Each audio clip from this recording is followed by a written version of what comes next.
ಚಂದ್ರ ಸರಣಿಯ ಎರಡನೇ ಭಾಗಕ್ಕೆ ತಮಗೆ ಆತ್ಮೀಯ ಸುಸ್ವಾಗತ.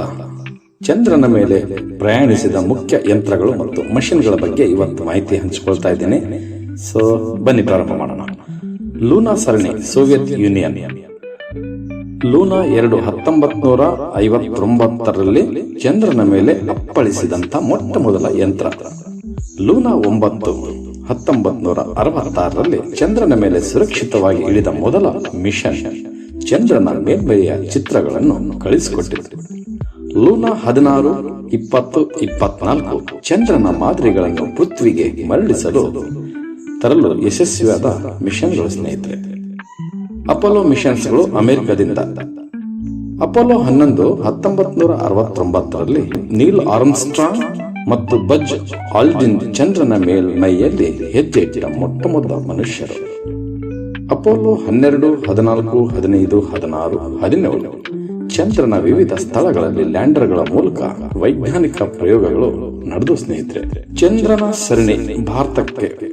ಚಂದ್ರಯಾನ 1 2008ರಲ್ಲಿ ಚಂದ್ರನ ಮೇಲ್ಮೈಯಲ್ಲಿನ ನೀರಿನ ಅಣುಗಳ ಬಗ್ಗೆ ಮಹತ್ವದ ಮಾಹಿತಿಯನ್ನು ನೀಡಿತು ಸ್ನೇಹಿತರೆ. ಚಂದ್ರಯಾನ 2 2019ರಲ್ಲಿ ಆರ್ಬಿಟರ್ ಯಶಸ್ವಿಯಾಗಿ ಕಾರ್ಯನಿರ್ವಹಿಸುತ್ತಿದೆ. ಆದರೆ ಲ್ಯಾಂಡರ್ ವಿಕ್ರಮ್ ಇಳಿಯುವಾಗ ಸಂಪರ್ಕ ಕಡಿತ ಇತ್ತು ಸ್ನೇಹಿತರೆ. ಚಂದ್ರಯಾನ 3 2023ರಲ್ಲಿ ಭಾರತದಿಂದ ಉಡಾವಣೆಯಾದ ಲ್ಯಾಂಡರ್ ಪ್ರಜ್ಞಾನ್ ಚಂದ್ರನ ದಕ್ಷಿಣ ಧ್ರುವದಲ್ಲಿ ಯಶಸ್ವಿಯಾಗಿ ಇಳಿದು ಚಂದ್ರನ ಸಂಶೋಧನೆಯನ್ನು ಮುಂದುವರಿಸುತ್ತಿದೆ. ಚಾಂಗ್ ಈ ಸರಣಿ ಚೀನಾದಿಂದ ಉಡಾವಣೆಯಾದಂತ ಯಂತ್ರಗಳು. ಚಾಂಗ್ ಈ 3, 4, 5 ಚಂದ್ರನ ಮೇಲೆ ಲ್ಯಾಂಡರ್ ಮತ್ತು ರೋವರ್ಗಳ ಮೂಲಕ ಯಶಸ್ವಿ ಅಧ್ಯಯನ ಮಾಡಲು ಬಳಕೆಯಾಗ್ತಾ ಇದೆ. ಚಾಂಗ್ ಈ 5 2020ರ ಹೊತ್ತಿಗೆ ಚಂದ್ರನ ಮಾದರಿಗಳನ್ನು ಪೃಥ್ವಿಗೆ ಮರಳಿಸಿದ ಮಿಷನ್ ಇದಾಗಿದೆ. ಅನೇಕ ಇತರ ಮಿಷನ್ಸ್ಗಳು ನೋಡೋದಾದ್ರೆ, ಸರ್ವೇಯರ್ ಸರಣಿ ಅಮೆರಿಕ ಚಂದ್ರನ ಮೇಲ್ಮೈಯ ಅಧ್ಯಯನಕ್ಕಂತೇಳಿ ಉಡಾಯಿಸಲಾಗಿತ್ತು.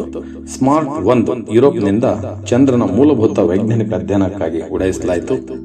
ಭಾವಿ ಈಗ ಇರುವಂತಹ ಯೋಜನೆಗಳು, ನಾಸಾ, ಇಸ್ರೋ ಮತ್ತು ಇತರೆ ಸಂಸ್ಥೆಗಳು ಚಂದ್ರನ ಮೇಲೆ ಮಾನವ ಸಾನ್ನಿಧ್ಯ ಸ್ಥಾಪಿಸಲು ಮತ್ತು ವ್ಯಾಪಕ ಸಂಶೋಧನೆ ನಡೆಸಲು ಹೊಸ ಯೋಜನೆಗಳನ್ನು ರೂಪಿಸುತ್ತಿದೆ. ಸೊ ಚಂದ್ರನ ಮೇಲೆ ಕಾಲಿಟ್ಟ ಮೊದಲ ಮಾನವರು ನೀಲ್ ಆರ್ಮ್ಸ್ಟ್ರಾಂಗ್. ಚಂದ್ರನ ಮೇಲೆ ಕಾಲಿಟ್ಟ ಮೊದಲ ವ್ಯಕ್ತಿ 1969ರ ಜುಲೈ 20ರಂದು ನಾಸಾದ ಅಪೋಲೋ 11 ಮಿಷನ್ ನ ಭಾಗವಾಗಿ ಅವರು ಚಂದ್ರನ ಮೇಲ್ಮೈಯಲ್ಲಿ ತಮ್ಮ ಹೆಜ್ಜೆಯನ್ನು ಇಟ್ಟರು. ಅದಾದ ನಂತರ ಬಜ್ ಆಲ್ಡ್ರಿನ್ ಅವರು ಚಂದ್ರನ ಮೇಲೆ ಕಾಲಿಟ್ಟ ಎರಡನೇ ವ್ಯಕ್ತಿಯಾದರು. ಇವರು ಚಂದ್ರನ ಮೇಲ್ಮೈಯಲ್ಲಿ ಸುಮಾರು 2 ಗಂಟೆಗಳ ಕಾಲ ವಾಸ್ತವ್ಯವಿದ್ದು ವೈಜ್ಞಾನಿಕ ಪ್ರಯೋಗಗಳನ್ನು ನೆರವೇರಿಸಿದರು ಮತ್ತು ವಿವಿಧ ಮಾದರಿಗಳನ್ನು ಸಂಗ್ರಹಿಸಿದರು ಸ್ನೇಹಿತರೆ. ಚಂದ್ರನ ಮೇಲೆ ಕಾಲಿಟ್ಟಂತ ಪ್ರಾಣಿಗಳು ಯಾವುದು ಅಂತ ಅನ್ನೋದು ಕೌತುಕ ನಮ್ಮೆಲ್ಲರಿಗೂ ಕಾಣಿಸ್ತಾ ಇದೆ. Soviet Union Luna 2 mission. ಈ ಯಂತ್ರ ಚಂದ್ರನ ಮೇಲೆ ಅಪ್ಪಳಿಸಿದ ಮೊದಲ ಮಿಷನ್ ಆಗಿತ್ತು, ಆದರೆ ಪ್ರಾಣಿಗಳನ್ನು ಹೊಂದಿರಲಿಲ್ಲ. ನಾಸಾ ಅನಿಮಲ್ ಮಿಷನ್ಸ್ ಗಳಲ್ಲಿ ಚಂದ್ರನ ಗಗನಾನಂತರಕ್ಕೆ ಮಿಷನ್ಸ್ಗಳ ಭಾಗವಾಗಿ ಹುಚ್ಚು ಕೋತಿ, ಚಿಟ್ಟೆ ಮತ್ತು ಇತರ ಪ್ರಾಣಿಗಳನ್ನು ಕಳುಹಿಸಿ ಕ್ಷಿಪಣಿಯ ಹವಾಮಾನ ತಾತ್ವಿಕತೆ ಕುರಿತು ಅಧ್ಯಯನ ಮಾಡಲಾಯಿತು. ಪ್ರಾಣಿಗಳನ್ನು ಕೇವಲ ಪೃಥ್ವಿಯ ಹವಾಮಾನ ಸ್ಥಿತಿಗೆ ಪರಿಕಲ್ಪಿಸಲು ಬಳಸಲಾಗಿದೆ, ಆದರೆ ಚಂದ್ರನ ಮೇಲ್ಮೈಯ ಮೇಲೆ ಮಾನವ ಮಾತ್ರ ಕಾಲಿಟ್ಟಿದ್ದಾನೆ. ಹಾಗಾದ್ರೆ ಈ ಚಂದ್ರನ ಮೇಲೆ ಮಾನವನ ವಾಸ ಸ್ಥಾಪನೆ ವಿಶೇಷ ಆಕರ್ಷಕವಾದ ಕಾನ್ಸೆಪ್ಟ್ ಆಗಿದ್ರು, ಇದಕ್ಕೆ ಸಂಬಂಧಿಸಿದ ಅಸಾಧಾರಣ ಸವಾಲುಗಳು ಮತ್ತು ತಾಂತ್ರಿಕ ಕ್ಲಿಷ್ಟತೆಗಳು ನಮ್ಮ ಮುಂದೆ ಇದೆ. ಧನ್ಯವಾದಗಳು.